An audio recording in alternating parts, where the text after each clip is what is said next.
एक लड़की जिसका बचपन से सिर्फ और सिर्फ एक ही सपना होता है कि बड़े होकर वो फिल्मों में काम करे, एक अच्छी हीरोइन बने, खूब ज़्यादा पैसा कमाए, अपने माता पिता का नाम रोशन करे। लेकिन इस लड़की की परिवार की जो हालत होती है, यानी माली हालत जो होती है, ये ठीक नहीं होती है। काफ़ी ज़्यादा गरीब परिवार से बिलोंग करती है। लेकिन कहते हैं ना दोस्तों कि किसी को अगर अपने सपनों को सच करने का जुनून उसके सर पे सवार होता है, तो एक मूवी का डायलॉग है कि अगर किसी चीज़ को तुम दिल से चाहो तो सारी कायनात तुम्हें उससे मिलाने की कोशिश में लग जाती है। और यही ये लड़की करती है। ये हिम्मत तो हारती नहीं है, बल्कि अपने ही घर में टीवी कलाकारों को टीवी देखकर उसी की तरह एक्ट करने की कोशिश करती। लगातार एक्टिंग जो है वो अपने घर पे ही सीखती और उसके बाद में ये सोशल मीडिया पर अपनी एक रील बनाकर अपलोड करती है। और जैसे ही ये सोशल मीडिया के ऊपर अपनी वीडियो अपलोड करती है, इसकी जो वीडियो थी वो वायरल हो जाती है और देखते ही देखते ये जो लड़की थी ये स्टार बन जाती है। और उसके बाद में कई सारी भाषाओं में एल्बम बनाती है, कई सारी फिल्मों में काम करती है। लेकिन इसकी जो शोहरत थी, इसका जो नाम था, यही नाम इसके लिए काल बना। और मात्र बहुत छोटी सी उम्र में ही ये लड़की आखिरकार इस दुनिया को छोड़ के चली जाती है। यकीनन दोस्तों आज की जो घटना है ये आप लोग को हैरान कर सकती है, परेशान कर सकती है। तो इस घटना के बारे में मैं आप लोग को परत दर परत, पॉइंट टू पॉइंट विस्तार से बताऊंगा। बस आप लोग इस वीडियो में अंत तक बने रहिएगा। और दोस्तों आप लोग के जो भी प्यारे प्यारे कमेंट्स हैं, आज के जो कमेंट्स वीडियो के अंत में पढ़ूंगा, तो बस आप लोग वीडियो में अंत तक बने रहिएगा। और दोस्तों ज़्यादा समय न लेते हुए हम लोग चलते हैं, सीधा इस कहानी का रुख करते हैं। दरअसल दोस्तों आज की जो घटना मैं आप लोग को सुनाने जा रहा हूँ, ये घटना है झारखंड प्रदेश से। और झारखंड प्रदेश का एक शहर पड़ता है रांची, और इसी रांची के अंतर्गत एक इलाका आता है टैगोर हिल्स इलाका। और इसी टैगोर हिल्स इलाके के एक फ्लैट में रहने वाली ईशा आलिया, जिसकी उम्र मात्र 22 साल है। वैसे तो जो ईशा आलिया है ये रहने वाली कोलकाता की है, और कोलकाता में इसका जो नाम था वो रिया कुमारी था। ईशा आलिया के जो पिता हैं उनका जो नाम था वो धनौखी राणा। इनके टोटल 5 बच्चे थे और उसी में से एक ईशा आलिया। अब ईशा आलिया बचपन से इसका सपना था कि ये फिल्मों में जाए, नाम कमाए, हीरोइन बने। लेकिन इसके परिवार की जो माली हालत होती है वो इतनी अच्छी नहीं हो पाती है कि जिसकी वजह से ये कहीं ट्रेनिंग ले या फिर किसी सही व्यक्ति से एक तरीके से डायरेक्शन ले। लेकिन इसको जब ट्रेनिंग नहीं मिल पाती है, लेकिन उसके बावजूद भी ये अपने सपनों को देखना नहीं छोड़ती है, बल्कि अपने ही घर में लगे हुए टीवी पर अक्सर ये बड़े बड़े एक्टर्स की मूवी देखती और उनकी तरह एक्ट करने की कोशिश करती।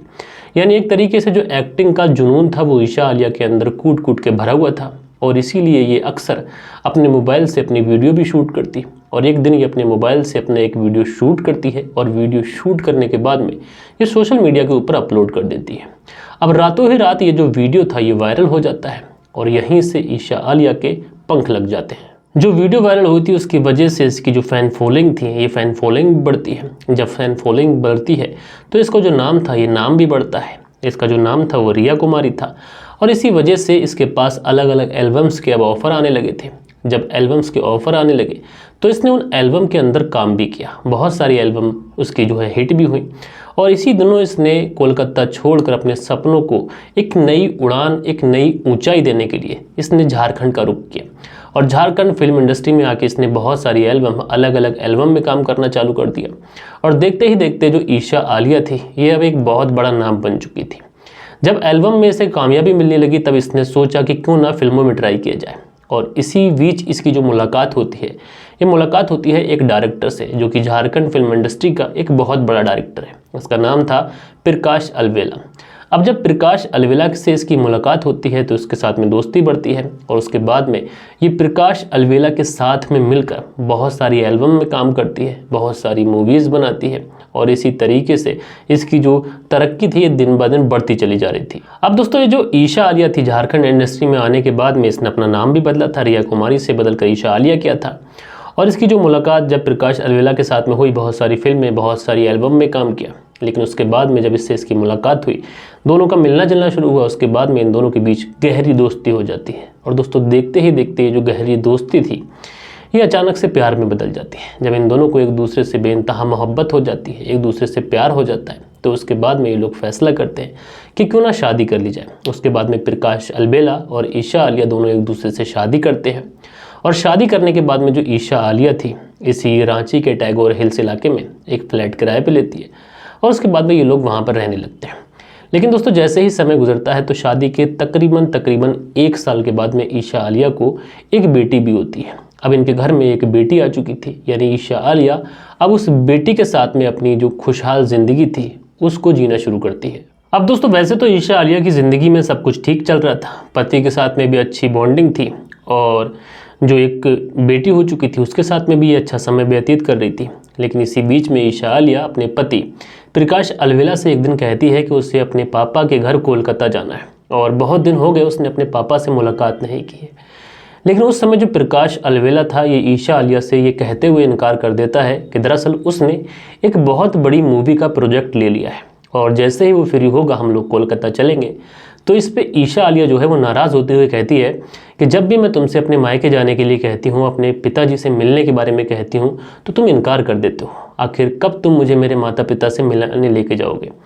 जब प्रकाश अलवेला देखता है कि ईशा आलिया काफ़ी ज़्यादा नाराज़ हो गई तो वो कहता है कि ठीक है हम लोग चलते हैं।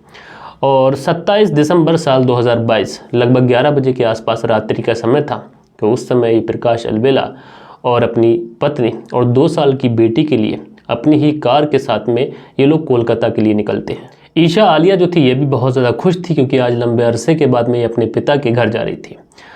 अब दोस्तों उसके बाद में ये लोग निकल जाते हैं। जो सफ़र था ये धीरे धीरे कम हो रहा था, लेकिन रात गुजरती है और जैसे ही सुबह होती है तो हावड़ा ज़िले के बगनान थाना यहाँ पर प्रकाश अलवेला अकेला पहुँचता है अपनी बच्ची के साथ में और इसकी गाड़ी के अंदर इसकी पत्नी की डेड बॉडी होती है। अब जब वहाँ पर पुलिस थाने में ये पहुँचता है तो जो पुलिस थाने में जितने भी पुलिसकर्मी उस समय मौजूद होते हैं ये प्रकाश अलवेला को देखते ही पहचान लेते हैं क्योंकि प्रकाश अलवेला कोई छोटा मोटा नाम नहीं था। अब उसके बाद में जैसे ही प्रकाश अलवेला को देखते हैं, उसके चेहरे की उड़ी हुई रंगत को देखते हैं तो पुलिस वाले भी परेशान हो जाते हैं। उसके बाद में प्रकाश अलवेला को अंदर लेके जाते हैं और एक चेयर पे बिठाते हैं और उसके बाद में प्रकाश अलवेला से पूरी कहानी पूछते हैं। अब पुलिस वाले जैसे ही प्रकाश अलवेला से सवाल करते हैं कि क्या हुआ बताओ, तो प्रकाश अलवेला जो था ये दहाड़े मार मार कर रोने लगता है। ये इस कदर रोने लगता है कि वहाँ पर जो पुलिसकर्मी मौजूद होते हैं उनका भी एकदम से दिल भर आता है और वो इससे पूछते हैं कि प्रकाश अलवेला जी आप धैर्य रखिए और तुम्हारे साथ अगर कुछ भी हुआ है तो प्लीज़ पुलिस को बताइए। उसके बाद में प्रकाश अलवेला पुलिस को बताता है कि साहब मेरी गाड़ी की डिग्गी के अंदर मेरी पत्नी की लाश पड़ी हुई है। उसके बाद में पुलिस वाले पूछते हैं कि तुम्हारी पत्नी के साथ में क्या हुआ, आखिर उसकी मृत्यु कैसे हुई, किसने उसकी हत्या कर दी। तो प्रकाश अलवेला बताता है कि साहब कल रात 11 बजे के आसपास मैं, मेरी पत्नी और मेरी 2 साल की बेटी हम लोग झारखंड प्रदेश के रांची शहर से टैगोर हिल्स इलाके से कोलकाता के लिए निकले थे कि सुबह के 6 बजे के आसपास जब महेश रेखा पुलिया जो कि कोलकाता के पास पड़ती है, जब हम लोग वहाँ पर आए तो उस समय मुझे ऐसा लगा कि मुझे थोड़ा सा बाथरूम लग रहा है। उसके बाद में मैं गाड़ी एक साइड पे लगाता हूँ। उसके बाद में बाथरूम करने के लिए मैं थोड़ा सा दूर चला जाता हूँ। लेकिन जैसे ही बाथरूम करने के बाद में मैं पलटता हूँ तो देखता क्या हूँ कि मेरी गाड़ी के अंदर 3 व्यक्ति झांकने की कोशिश कर रहे हैं शीशे के माध्यम से। अब जैसे ही मैं उन व्यक्तियों को देखता हूँ तो मैं एकदम से घबरा जाता हूँ क्योंकि पीछे वाली सीट पर मेरी पत्नी अपनी बच्ची को लेकर सोई हुई थी। अब मैं तुरंत भागकर उन तीनों लोगों के पास पहुँचता हूँ, उनसे कहता हूँ कि क्या बात है, गाड़ी के अंदर क्या झांक रहे हो। तो वो जो तीनों लोग थे वो मेरे साथ में मार पिटाई करने लगते हैं, मेरे साथ में झगड़ा करने लगते हैं। जब वो मेरे साथ में मार पिटाई करते हैं तो मैं भी उनके साथ में झगड़ा करने लगता हूँ, मैं भी मार पिटाई करने लगता हूँ। जब इस बात को लेकर काफ़ी वहाँ पर गदर होता है तो जो मेरी पत्नी थी उसकी आंख खुल जाती है। वो तुरंत गाड़ी का गेट खोलकर बाहर निकलती है और मुझे बचाने की कोशिश करती है क्योंकि उसको समझ ही नहीं आया था कि अचानक क्या हुआ। वो तो सोई हुई थी, अचानक उसके पति के साथ में कौन अनजान लोग हैं जो उसके साथ में झगड़ा तकरार कर रहे हैं। अब मेरी पत्नी मुझे बचाने की कोशिश कर रही है कि उन 3 व्यक्ति में से एक व्यक्ति अपनी जेब से एक रिवॉल्वर निकालता है और मेरी पत्नी के ऊपर तानते हुए कहता है कि तुम गाड़ी के अंदर चली जाओ, नहीं तो अच्छा नहीं होगा। अब मेरी पत्नी मुझे छोड़ के जाने के लिए तैयार नहीं। मेरी पत्नी मुझे बचाने की कोशिश करती है कि इसी में से वो जो व्यक्ति था जिसने वो रिवॉल्वर निकाला था मेरी पत्नी की एक ज़ोरदार गोली मारता है। अब जैसे ही मेरी पत्नी की गोली लगती है ये तीनों लोग वहाँ से फरार हो जाते हैं। जब ये 3 लोग फरार हो जाते हैं मैं अपनी पत्नी को उठाने की कोशिश करता हूँ, हॉस्पिटल ले जाने की कोशिश करता हूँ, लेकिन मेरी जो पत्नी थी उसकी मौत हो जाती है। उसके बाद में जो पुलिस वाले थे वो प्रकाश अलवेला से एक सवाल करते हैं कि आखिर तुम्हारी पत्नी की जहाँ पर गोली मारी गई थी वहाँ से हॉस्पिटल कितनी दूर था। तो प्रकाश अलवेला बताता है कि जैसे ही उन लोगों ने गोली मारी मैंने अपनी पत्नी को बमुश्किल पीछे वाली सीट पर बिठाया और वहाँ से तेज़ रफ्तार जब मैंने गाड़ी चलाई तो लगभग 3 किलोमीटर दूर एक हॉस्पिटल पड़ता है ASCC मेडिकल कॉलेज, वहाँ पर मैं लेके गया। डॉक्टर से मैंने कहा, डॉक्टर ने जब ट्रीटमेंट करना स्टार्ट किया तो तुरंत ही डॉक्टर ने ये अपने हाथ खड़े कर दिए और कह दिया कि तुम्हारी पत्नी है, इसकी मौत हो चुकी है। अब दोस्तों जो पुलिस वाले थे ये बड़ा हैरान थे कि इस तरीके का मामला कैसे हो गया। उसके बाद में ये जो प्रकाश अलबेला है ये बताता है कि मैं अपनी पत्नी के मायके जा रहा था और उसको मायके न ले जाकर मैं सीधा इस पुलिस थाने आया हूँ। अब दोस्तों उसके बाद में पुलिस वाले जो थे वो अज्ञात लोगों के खिलाफ मुकदमा दर्ज करते हैं और इस पूरे केस की छानबीन करना शुरू करते हैं। और पुलिस अपनी छानबीन करती है इससे पहले ही पुलिस जो थी वो ईशा आलिया के पिता धनौकी राणा उनको भी खबर कर देती है कि तुम्हारी बेटी के साथ में इस तरीके का हादसा हो गया। अब उसके बाद में पुलिस की जो टीम थी वो अपनी गाड़ी उठाती है और गाड़ी उठाने के बाद में जो प्रकाश अलवेला था इससे बोलती है कि हमें जो घटना जहाँ पर हुई, जो क्राइम सीन था जहाँ पर तुम्हारी पत्नी के सर में गोली मारी गई थी, उस जगह पर लेके चलिए। अब जो प्रकाश अलवेला था ये इसी महेशी रेखा पुलिया पर जो कि कोलकाता के आसपास पड़ती है वहीं पर लेके पहुंचता है और एक जगह जाने के बाद में अपनी गाड़ी रोक देता है और गाड़ी रोकने के बाद में कहता है कि साहब यहीं पर उन लोगों ने मेरे पत्नी के सर में गोली मारी थी। अब दोस्तों पुलिस जब उस पूरी जगह का बहुत बारीकी से मुआयना करती है तो पुलिस देखती क्या है कि वहाँ की जो घास है, वहाँ की जो मिट्टी है ये एकदम नेचुरल तरीके से है। यानी इस तरीके की जो मिट्टी है, जो घास है, उस पर इस तरीके से देखने से ये प्रतीत नहीं हो रहा है कि यहाँ पर किसी के बीच में कोई झगड़ा हुआ है या फिर यहाँ पर किसी के कोई गोली मारी गई है।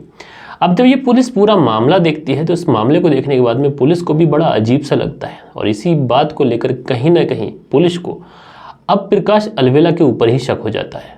अब दोस्तों पुलिस को प्रकाश अलवेला के ऊपर शक तो हो जाता है, लेकिन प्रकाश अलवेला जो था ये कोई छोटा मोटा आदमी था नहीं, इसलिए सिर्फ शक के आधार पर प्रकाश अलवेला के ऊपर पुलिस हाथ नहीं डाल सकती थी। इसलिए प्रकाश अलवेला को लेती है और जो ASCC मेडिकल कॉलेज था वहीं पर इसे लेके पहुंचती है और वहां पर जाने के बाद में डॉक्टर से पूछताछ करती है कि सुबह के 6 बजे के आसपास यहाँ पर कोई महिला ऐसी आई थी कि जिसके सर पे गोली लगी हो और उसकी मृत्यु हो गई। तो डॉक्टर्स बताते हैं कि तुम जिस तरीके की महिला या फिर इस तरीके के जो केस की बात कर रहे हो, दरअसल इस तरीके की कोई भी महिला हमारे यहाँ हॉस्पिटल में सुबह 6 बजे के आसपास नहीं आई है कि जिसके सर में गोली लगी हो और उसकी मौत हो गई हो। अब पुलिस को कहीं ना कहीं ये कन्फर्म हो जाता है कि जो प्रकाश अलवेला था इसी ने कत्ल किया है। अब उसके बाद में पुलिस जो थी वो प्रकाश अलवेला को अपने साथ लेती है और इसी बगनान थाने में पहुंच जाती है।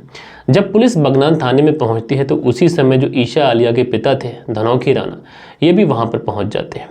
अब धनौकी राणा वहां पर पहुंच चुके थे, एकदम से रोने लगते हैं पुलिस को देखने के बाद में। उसके बाद में जो पुलिस थी ये धनौकी राणा को पूरी कहानी बताती है कि इस तरीके से तुम्हारी बेटी के साथ में हो गया।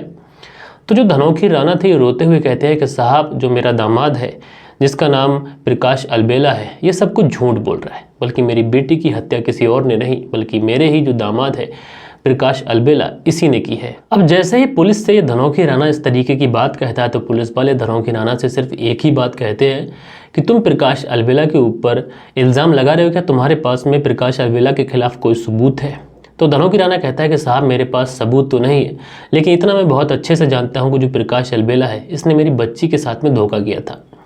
अब जब पुलिस वाले धोखे की बात सुनते हैं तो उसे डिटेल में पूछते हैं तो जो धनौकी राणा था ये बताता है कि साहब जब मेरी बच्ची झारखंड गई फिल्मों में काम करने के लिए तो इसी बीच में इसकी जो मुलाकात थी इसी प्रकाश अलवेला से हुई और इसी प्रकाश अलवेला ने मेरी बच्ची को झूठी बातों में फंसाया और उसके बाद में इससे शादी की, जबकि बाद में मेरी बच्ची को पता चला कि जो प्रकाश अलवेला था ये पहले से ही शादीशुदा था और जो मेरी बच्ची थी मेरी माली हालत ठीक नहीं थी तो कई बार वो मुझे पैसे भी भेजती थी। लेकिन जब प्रकाश अलवेला को पता चला कि मेरी बच्ची मुझे पैसे भेजती है, इस बात को लेकर भी इसने मेरी बच्ची के साथ में बहुत ज़्यादा मार पिटाई की थी। अब जो इस तरीके की ये बातें पुलिस को बताता है तो पुलिस एकदम से हैरान होती है, लेकिन पुलिस अभी भी एकदम से कैसे इस पर यकीन कर ले। उसके बाद में ये व्यक्ति बताता है कि साहब जब भी मेरी बेटी मायके आने के लिए कहती थी तो ये कभी भी उसे लेकर उसके मायके नहीं आया, यानी कभी भी उसको उसके पिता उसके परिवार से मिलने देना नहीं चाहता था। अब दोस्तों पुलिस के सामने जब इस तरीके की बातें होती हैं तो पुलिस बड़ा कन्फ्यूज, किस पर यकीन करे, प्रकाश अलवेला के खिलाफ में कोई सबूत भी नहीं। इसलिए वहाँ की जो पुलिस थी वो रांची पुलिस थाने में फ़ोन करती है और वहाँ से रांची पुलिस थाने से कुछ पुलिस ऑफिसर को जो प्रकाश अलवेला का जो रूम था, जो उसका फ्लैट था, वहाँ पर भेजती है। अब जैसे ही उस फ्लैट को खोलकर अंदर घुसा जाता है तो वहाँ पर पुलिस देखती क्या है कि जो प्रकाश अलवेला का जो बेडरूम है उस बेडरूम की जो चादर है इस पर बहुत सारा खून लगा हुआ है। अब पुलिस जो थी ये बगनान पुलिस थाने में कॉल करती है और उसे बताती है कि यहाँ पर इसका जो बेडरूम है उसकी जो चादर है उस पर बहुत सारे खून के धब्बे हैं। अब जब इस तरीके की बात बगनान पुलिस थाना पुलिस को मिलती है तो पुलिस पक्का यकीन कर लेती है कि जो प्रकाश अलवेला है ये सारी की सारी जो कहानी है ये बनावटी है और ये झूठ बोल रहा है। उसके बाद में जो पुलिस थी ये प्रकाश अलवेला को अपने सामने बिठाती है और इससे पूछताछ शुरू करती है। और जब इससे सख्ती से पूछताछ की जाती है तो जो प्रकाश अलबेला था ये पुलिस के सामने अपना इकबाल जुर्म करता है और उसके बाद में जो कहानी बताता है, यकीनन दोस्तों ये कहानी हैरान करने वाली थी, परेशान करने वाली थी। दरअसल पूरी कहानी शुरू होती है कोलकाता से और यहाँ पे रहने वाली रिया कुमारी जब ये अपने वीडियो सोशल मीडिया के ऊपर अपलोड करती है और वीडियोस वायरल होते हैं तो उसके बाद में काफ़ी अच्छी इसकी जब फैन फॉलोइंग हो जाती है तो उसके बाद में झारखंड का रुख करती है और वहाँ पे जाने के बाद में कई सारी एल्बम में काम करती है। बहुत सारी एल्बम में जब इसे काम मिलता है तो ये सोचती है कि क्यों ना इसे फिल्मों में हाथ आजमाना चाहिए और इसी बीच में इसकी जो मुलाकात होती है वो प्रकाश अलबेला से होती है। दरअसल जो प्रकाश अलबेला था ये मूवीज़ का बड़ा डायरेक्टर था। अब जब इन दोनों के बीच में मुलाकात होती है तो जो प्रकाश अलबेला था ये ईशा आलिया को बहुत सारा काम भी दिलाता है और कई सारी एल्बम में, कई सारी मूवीज़ में काम दिलाता है। उसके बाद में इन दोनों के बीच में दोस्ती होती है और दोस्तों ये जो दोस्ती थी ये इनकी प्यार में जब बदल जाती है क्योंकि जो प्रकाश अलबेला था जब भी ये ईशा आलिया से मिलने के लिए आता था तो ये बहुत बहुत महंगे गिफ्ट ईशा आलिया को दिया करता था। इससे ईशा आलिया भी ये समझ चुकी थी कि जो प्रकाश अलबेला है ये उससे मोहब्बत करने लगा है और इस बात को लेकर इन दोनों के बीच में मोहब्बत का जब इजहार होता है तो ईशा आलिया भी अपने पैर पीछे नहीं खींचती है बल्कि प्रकाश अलबेला की तरफ बढ़ा देती है। उसके बाद में ये लोग शादी कर लेते हैं और शादी करने के बाद में इसी रांची के टैगोर हिल्स में एक किराए का फ्लैट लेकर ये लोग वहाँ रहने लगते हैं। लेकिन जो प्रकाश अलबेला था ये पहले से शादीशुदा था और इसने इस बारे में अपनी जो नई वाली पत्नी इसने बनाई थी ईशा आलिया, इसको बिल्कुल भी नहीं बताया था। और उसके बाद में जब ये टैगोर हिल्स इलाके में एक फ्लैट में रहने लगते हैं उसके बाद में ज़िंदगी सब कुछ तो ठीक चलती है। 1 साल के बाद में एक बेटी भी होती है। लेकिन दोस्तों इसी बीच में 2 साल का समय गुजर जाता है और इसी बीच में जो प्रकाश अलबेला था इसकी जो पत्नी थी पहले वाली शारदा, उसको इसकी शादी के बारे में पता चल जाता है। जब उसको इसकी शादी के बारे में पता चल जाता है तो वो अपने पति प्रकाश अलबेला के ऊपर दबाव बनाती है कि तुम ईशा आलिया को छोड़ दो, नहीं तो तुम्हारे साथ अच्छा नहीं होगा। अब बदनामी के डर से या फिर किसी और वजह से जो प्रकाश अलबेला था अब ये ईशा आलिया के साथ में बहुत ज़्यादा झगड़ा करने लगा था, तकरार करने लगा था ताकि किसी वजह से जो ईशा आलिया थी ये उसको छोड़ के चली जाए। अब दोस्तों जो ईशा आलिया थी अब ये मूवीज़ में भी काम नहीं कर रही थी क्योंकि अपनी बच्ची के साथ में ये घर पे ही टाइम बिता रही थी। तो कहीं ना कहीं जो प्रकाश अलबेला था वो भी एक तरीके से उसका भी मन ईशा आलिया के साथ में भर चुका था क्योंकि उसका जो सारा पैसा था वो उसने अपने ऊपर खर्च कर लिया था।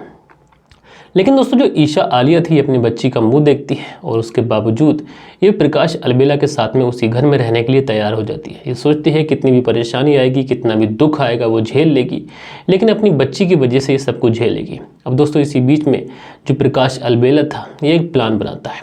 ये सोचता है कि मैंने इसके साथ में झगड़ा कर लिया, मैंने इसके साथ में मारपीट कर ली, लेकिन उसके बाद भी जो ईशा आलिया है ये उसे छोड़ने के लिए तैयार नहीं है। तो क्यों ना मैं ईशा आलिया को हमेशा हमेशा के लिए इस दुनिया से रुखसत कर दूं।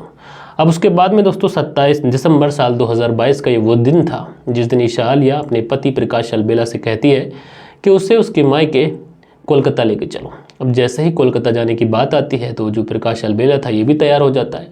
उसके बाद में होटल जाता है, होटल से खाना लेके आता है और शाम के समय ये लोग खाना खाते हैं और खाना खाने के बाद में जो प्रकाश अलबेला था ये ईशा आलिया से कहता है कि तुम ये खाना खाकर सो जाना और रात के करीब 11 या फिर 11:30 बजे के आसपास हम लोग निकलेंगे और सुबह तक कोलकाता पहुंच जाएंगे। अब उसके बाद में दोस्तों ईशा आलिया बहुत ज़्यादा भरोसा कर चुकी थी अपने पति के ऊपर, खाना खाती है उसके बाद सो जाती है। लेकिन दोस्तों जैसे ही ये सोती है जो प्रकाश अलबेला था ये अपनी जेब से रिवाल्वर निकालता है और जब वो बेडरूम में सोई हुई थी तो उसके सर में गोली मारता है, जिसकी वजह से मौके पे ही ईशा आलिया की मौत हो जाती है। उसके बाद में उसकी डेड बॉडी को ये अपनी कार में फ्रंट वाली सीट पर कुछ इस तरीके से सेट करता है, कुछ इस तरीके से बिठाता है जिससे सामने देखने वाले व्यक्ति को ये लगे कि ये कोई डेड बॉडी नहीं बल्कि एक इंसान बैठा हुआ है। उसके बाद में अपनी बेटी को पीछे वाली सीट पर बिठाता है और रात्रि के करीब 11 बजे के आसपास ये कोलकाता से निकलता है। अब ये पूरा षड्यंत्र इसने इसलिए रचा था, ये डेड बॉडी को इस तरीके से बिठाया था ताकि जिंदा लगे, ताकि कहीं भी अगर सीसीटीवी फुटेज को खंगाला जाए तो ये मालूम हो कि जो ईशा आलिया है वो उसके साथ में सफ़र कर रही है और जिंदा थी, यानी उसके साथ में जो हादसा हुआ ये किसी बदमाशों ने किया है, लुटेरों ने किया है। अब वाकई में दोस्तों जब पुलिस के सामने इन पूरी चीज़ों का खुलासा होता है तो पुलिस भी हैरान होती है, परेशान होती है। और दोस्तों उसके बाद में इस पूरे केस की जो गूंज होती है ये पूरे देश के अंदर सुनाई पड़ती है। बहरहाल दोस्तों आप लोग प्रकाश अलबेला के बारे में क्या कहना चाहेंगे? इस व्यक्ति को कितनी सज़ा मिलनी चाहिए? क्या इसने ईशा आलिया के साथ में जो किया क्या इसको करना चाहिए था? आप लोग कमेंट्स बॉक्स में ज़रूर से ज़रूर बताइएगा। और दोस्तों कल के दिन जिन लोगों ने भी प्यारे प्यारे कमेंट्स किए थे अब वक्त होता है कि इन लोगों के कमेंट्स पढ़े जाएं। सो दोस्तों हमारे वीडियोस पे जो कल के दिन प्यारे प्यारे कमेंट्स आए थे इसमें जो पहला कमेंट्स है ये वीरेंद्र सिंह का है। लिखते हैं स्टोरी इज़ वेरी गुड, बच्चे ने बुजुर्ग को बचा लिया, नहीं तो राज का राज रह जाता और दोनों को सज़ा नहीं मिल पाती।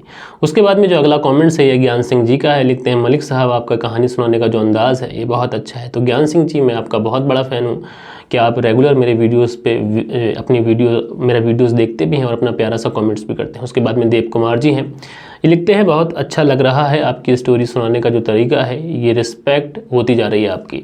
तो देव कुमार जी, आपकी भी रिस्पेक्ट मेरे दिल में बढ़ती जा रही है जिस तरीके से आप मेरे साथ में जुड़े हैं और अभी तक आप मेरे साथ में जुड़े हुए हैं और प्यारे प्यारे कॉमेंट्स भी करते हैं। उसके बाद में सुबोध कुमार जी हैं, लिखते हैं, very bold son, he got die, his clear vision, he could survive. Subodh Kumar BSF Siliguri से। तो सुबोध कुमार जी, आपका बहुत बहुत धन्यवाद।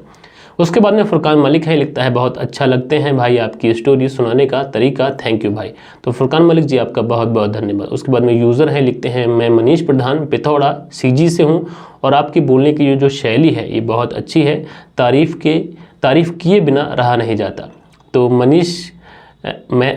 नैमिष प्रधान जी, आपका बहुत बहुत धन्यवाद। उसके बाद में निखिल सहानी है, लिखते हैं, नमस्कार सर जी, कहानी अच्छी लगी। तो निखिल जी, आपका बहुत बहुत धन्यवाद। मोहम्मद रियाज है, लिखते हैं, सर जी आज की कहानी बहुत अच्छी थी और लड़का जो है वो डीप न्यूज़ में अपने फादर को सेव कर लिया, धन्यवाद। उसके बाद में जो अगला कमेंट्स है ये है शिवपाल शर्मा, ये लिखते हैं, धन्यवाद आपका बहुत बहुत। तो शिवपाल शर्मा जी, आपका भी बहुत बहुत धन्यवाद। उसके बाद में फ़िरोज़ मलिक हैं, ये लिखते हैं, अस्सलाम वालेकुम भाई, मैं Firoz Malik Hooghly district village Radhanagar West Bengal से हूं और आपकी वीडियोस देखता रहता हूं, अच्छा लगता है। तो फ़िरोज़ मलिक जी, आपका बहुत बहुत धन्यवाद। उसके बाद में राजेंद्र कुमार हैं, लिखते हैं, गुड स्टोरी भाई, धन्यवाद। उसके बाद में यस 617 लिखते हैं, नमस्कार भाईजान। उसके बाद में अनुज गोदारा जी हैं, लिखते हैं, नमस्कार सर जी, आपकी कहानी स्टोरी सऊदी अरब से मैं और मेरा दोस्त अमित दोनों सुनते हैं। तो भाई अनुज गोदारा जी, आप और आपके दोस्त अमित को मैं बहुत बहुत धन्यवाद कहना चाहूँगा। उसके बाद में फिलोरा बोर्गेस हैं, लिखते हैं, स्टॉप सेइंग परत दर परत एवरी टाइम। तो भाई मैं कोशिश करूंगा कि परत दर परत को हटा दूं। उसके बाद में इंद्र राज शर्मा हैं, लिखते हैं, मैं ये वीडियो वसी की पूजा को डेडिकेट करता हूं। उसके बाद में अगला जो कमेंट्स है ये समरा का है, आप अपनी कहानी जो कि आप यूट्यूब पे अपलोड करते हैं उसको स्वयं एक आलोचक की दृष्टि से देखें और सुधार करें, इसमें तारीख दिन व सब चीज़ बताएं। तो भाई मैं कोशिश करूँगा, मैं आपका शुक्रगुजार हूँ कि आपने मुझे सजेशन दिया। उसके बाद में चिराग शर्माली हैं, लिखते हैं, सर आप कोई न्यूज़ में जॉब करते हो तो कहानी आ जाती है, प्लीज़ जवाब देना। तो भाई चिराग जी, आपका बहुत बहुत धन्यवाद। उसके बाद में सुनील त्यागी जी हैं, भैया पैसे के लिए क्या क्या कर रहे हैं इंसान, रेनू सुनील त्यागी श्याना बुलंदशहर से। तो रेनू सुनील त्यागी जी, आपका बहुत बहुत धन्यवाद। उसके बाद में नासिर पठान है, लिखते हैं, सलाम भाई। तो भाई सलाम। उसके बाद में वीरेंद्र कुशवाहा हैं जो अपना प्यारा सा कॉमेंट्स करते हैं। तो ये आपके जो प्यारे प्यारे कॉमेंट्स थे ये काफ़ी अच्छे थे और मुझे अच्छा भी लगता है कि मैं आपके कमेंट्स पढूं, क्योंकि आपके जो कमेंट्स हैं इसमें जो फीलिंग आती है, मुझे एक फैमिली की तरह फीलिंग आती है। तो अपने प्यारे प्यारे जो कमेंट्स हैं इसका सिलसिला जो है बनाए रखिएगा। तो दोस्तों मिलते हैं कल के दिन किसी और क्राइम स्टोरी के साथ में। जब तक के लिए अपना ख्याल रखें, देश का ख्याल रखें, परिवार के रिश्तों की अहमियत को समझें। जय हिंद, जय भारत।